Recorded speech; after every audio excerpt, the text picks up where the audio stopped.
안녕하세요. 안전한 투자로 편안한 노후 준비 중경투 TV입니다. 11월 27일 금요일입니다. 비트코인 34,200달러 마이너스고 나스닥 일주일 내내 빠지는데도 잘 버티고 있습니다. 나스닥은 마이너스 1.9% 추가 하락을 했고요. 비트코인 도면스 51.1%로 비트코인 상승세 주춤하는 모습이고 이더리움도 비트코인만큼 빠르게 상승을 하고 있습니다. 리플도 750원 부근 잘 지켜주는 모습이고요. 리플은 8월 하락 올 때 웬만한 개인 세력들 매도를 많이 해서 이번 반등 속도는 느렸지만 한번 이렇게 상승을 하게 되면 매도량은 상당히 작습니다. 리플 새로운 호재가 나오면 한방에 크게 상승할 수 있는 기회가 있다는 거죠. 비트코인 나스닥 모두 변곡점에 위치해 있고 우선 리플은 11월 9일까지 SEC와 리플 합의 여부가 발표될 예정입니다. 10월 24일 토레스 판사 SEC 항소기각 소식과 빠르게 합의를 해라 제안을 했었는데 리플이나 SEC가 합의할 것인지가 관건이고요. 합의를 한다고 하면 리플 SEC 재판 이대로 끝나는 거지만 이번에 합의 안 하면 토레스 판사가 직접 일정을 정해서 다시 상의를 한다고 합니다. 최근 코인 불장되고 유동성도 돌아오는 배경만 봐서는 리플이 최대한 11월 9일 합의가 되면 리플 가격 상승에도 긍정적일 듯 하고요. 그런데 새롭게 문제가 발생한 것은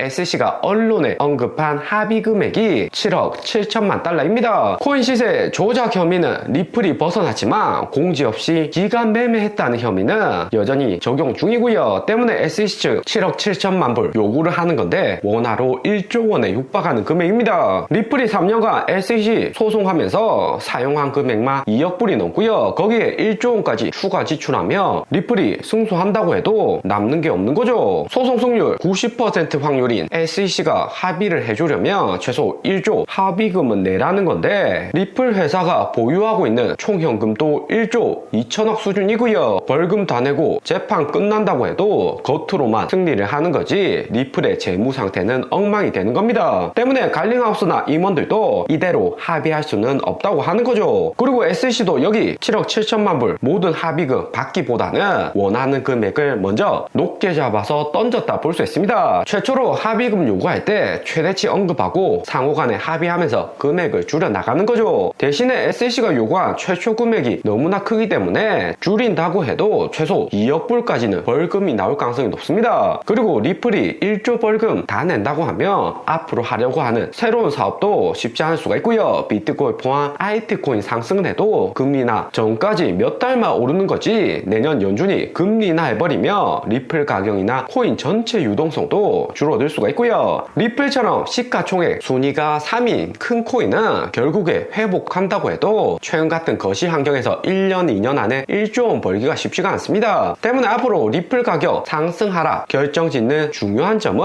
SEC와의 합의금이 얼마나 될지가 중요하고요. 리플 측에서 기간 판매 문제없다 증거까지 정확하게 제시하면 합의금 제로가 되는 거고 리플 가격은 폭등으로 이어질 수가 있습니다. 하지만 어설프게 합의해서 사목부 이렇게 합의금 나오면 리플의 장기적인 성장 가능성에 타격 받는 거고 리플 가격도 빠르게 못 상승할 가능성이 크죠. SEC는 리플의 기간 판매 같은 새로운 문제점을 차단하기 위해서 이번 리플의 합의금 협상만큼은 쉽게 안 물러나고 합의금도 줄여줄 가능성이 상당히 낮습니다. 만약에 약하게 리플 합의 금액 책정하고 흐지부지 재판이 종료가 되면 다음번 제2의 기간 판매하는 코인 회사들도 SEC의 리플 재판 사례를 들어서 부정부패에 나올 수가 있는 거죠. 때문에 11월 9일 며칠 남지 않았는데 리플 합의 금액 얼마나 책정이 될지 그리고 빠르게 합의 종료될지 지켜보면 좋을 듯 합니다. 리플의 가격적인 측면에서 생각해보면 합의금이 높다고 해도 리플 가격 약간 조정 왔다가 빠르게 회복될 가능성은 상당히 높고요. 비트코인 ETF 가짜뉴스로 알트코인에 진입한 유동성 워낙 많기 때문에 이후 리플 가격도 끌어올릴 수가 있는 거죠. 하지만 단기간에 리플 가격이 상승한 거고 장기 우상향하기에는 리플 합의 금액이 최소한으로 줄어들 필요가 있습니다. 그리고 비트코인 35,000달러까지 상승 상승 이후 계속해서 상승 못하고 34,100달러까지 조정이 오고 있고요. 11월 24일부터 상승했던 차트를 보았을 때 삼각 추세선 아래로 떨어지고 있는데 트위터 코인 분석가 중 그나마 신뢰도 높은 알리는 재하락이 아니라 조정 온다고 이야기를 하고 있습니다. 내년 비트코인 큰 호재로 인해서 하락 온다고 해도 매수 타임이라고 하는 거죠. 비트코인은 주봉상 2주째 양봉을 만들고 있는데 다음 주 세 번째 주봉상 어떻게 움직인지가 가장 중요합니다. 12월 2일 애플 어닝 미스 우려와 나스닥 계속해서 하락 오는 상황이라 비트코인이 2021년 상승 때처럼 4번의 상승 이후 현재 세 번째 지점 피니시 찍고 다시 내려오는 게 아닌가 부정적인 관점도 존재를 하고요. 계속 발표되는 미국 경제의 긍정적인 지표가 고금리 장기화될 수 있다는 우려가 높아지는 거죠. 대신에 본질적으로 미국 경제가 좋다면 큰 하락보다는 조정 이후 반동올 가능성이 높다고 보고 있습니다. 긍정적인 관점에서 지난 비트코인 상승했던 움직임 보면 주봉상 2주째까지는 상승했다가 세 번째 주봉에서 긴 꼬리 조정 만들고 상승하는 패턴을 보였고요. 2021년 7월 반등 올 때도 여기 긴 꼬리 나오고 반등 왔고, 그리고 작년 2월에도 상승할 때 러시아 전쟁 나고 다시 긴 꼬리 이후 고점을 찍었습니다. 이렇게 긴 꼬리 만드는 것은 선물 포지션 대규모 청산 때문이고요. 블룸버그 최신 코인 분석에 따르면 4만 달러까지 비트코인 직행할 것으로 보는 콜옵션 포지션은 가장 높은 수준입니다. 두 번째로 36,000달러 콜옵션, 그리고 24,000달러, 3만 달러 풋옵션 순서이고요. 상승할 것이라는 긍정적인 비중이 압도적으로 높은데 이렇게 되면 거래소 세력들 롱 포지션 청산시키고 좋고 비트코인 가격도 쉽게 상승하기가 어렵습니다. 롱 포지션 너무 많이 붙어 있어서 상승하기에는 상당히 무거운 거죠. 세력들이 롱 포지션 털어서 무게를 줄이고 저점에서 개인들 태운 다음에 상승시키려는 움직임이